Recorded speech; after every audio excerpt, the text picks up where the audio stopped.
में लेके 10-10 घंटे वो अकेला प्रैक्टिस करता रहता था और इसी तरह उसने वर्ल्ड रिकॉर्ड बनाया।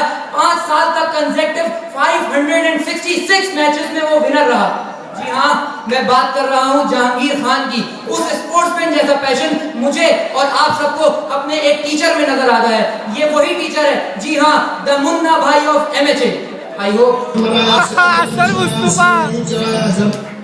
होप कि आप सब समझ गए होंगे कि मैं किन की बात कर रहा हूँ। क्या आप समझ गए? Yes sir Mustafa. आप और मैं साथ मिलके उनको यहाँ पर वेलकम बोले। Okay, 1 2 3, sir Mustafa Ahmed Mirzawala. Yes sir, please share some words of wisdom with us.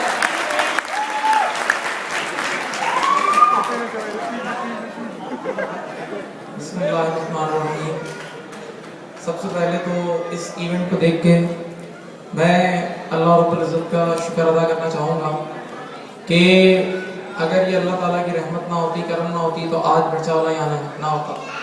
यानी हम अगर अपना पास सोचे ना, तो वो पास वी वर नथिंग, हम कुछ भी नहीं थे। और जो हमने अल्लाह ताला से मांगा था ना, उससे करोड़ों गुना ज़्यादा अल्लाह ताला ने हमें दे दिया। यानी हमने कभी सोचा भी नहीं था कि हम कहाँ पहुँच जाएंगे, और यानी हम एक्सपेक्ट ही नहीं कर सकते। एक ख्वाबी कैफियत में हम आ गए। आज जब मैं एंटर हुआ तो मैं खुद ऐसा एहसास हो रहा था कि पता नहीं कहाँ हम पहुँच गए। तो यूँ समझ लीजिए कि मांगा हमने कुछ था और अल्लाह ताला ने क्या दे दिया। एक शेर याद आया यहाँ, टूटे रिश्ते इरशाद इरशाद है, टूटे रिश्ते वो जोड़ देता है, बात लब पे वो छोड़ देता है। टूटे रिश्ते जो जोड़ देता है, बात लब पे वो छोड़ देता है। उसके लुत्फो करम का क्या कहना, लाख मांगो करोड़ देता है।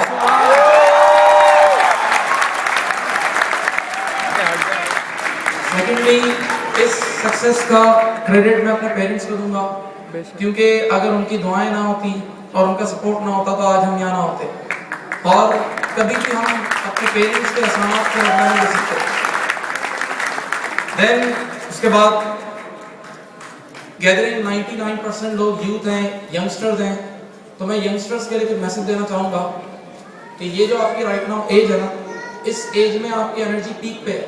यानी यूँ समझ लीजिए, आप अपनी लाइफ के प्राइम टाइम समझाने के लिए मैं कई बार बच्चों को बोल देता हूँ कि जैसे हम कैश फ्लो में operating activities right now operating activities की एज है। जब यहाँ आप अर्न करेंगे और एंड में जाके इन्वेस्ट कीजिएगा और बैठ के आराम से खाइएगा, तो ये राइट नाउ आपकी ऑपरेटिंग एक्टिविटीज की एज है। क्योंकि इस एज में अगर इंसान कुछ करने का सोच लेना, तो उसके लिए वो चीज करना इट्स नथिंग। और आप हिस्ट्री में जाएं, हिस्ट्री में इंसानियत की हिस्ट्री की बात कर रहा हूँ, राइट फ्रॉम द बिगनिंग, तो आप देखेंगे कि दुनिया में जितने बड़े शॉट लगे, यानी जितने बड़े कारनामे हुए, वो मेजॉरिटी नौजवानों ने किए। मेजॉरिटी उनमें नौजवानों का हिस्सा था। मैं अपनी बात स्टार्ट कर रहा हूँ, सुनिएगा।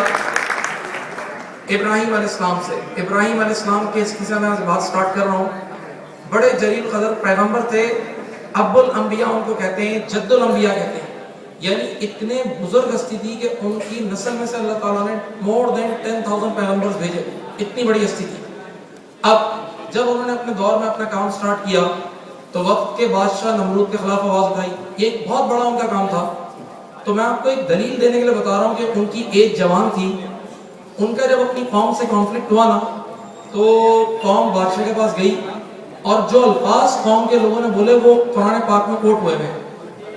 वो अल्फाज ये हैं कि एक नौजवान है जो हमारे, जिसका नाम इब्राहिम है, और वो हमारे बड़ों के खिलाफ बातें करता है। इसका मतलब ये हुआ, इस आयत से साबित हुआ कि इब्राहिम अलैहिस्सलाम ने जब अपना काम स्टार्ट किया तो वो नौजवान थे। इब्राहिम अलैहिस्सलाम ने जब अपना काम स्टार्ट किया तो वो क्या थे? नौजवान थे, जवानी की उम्र में काम किया।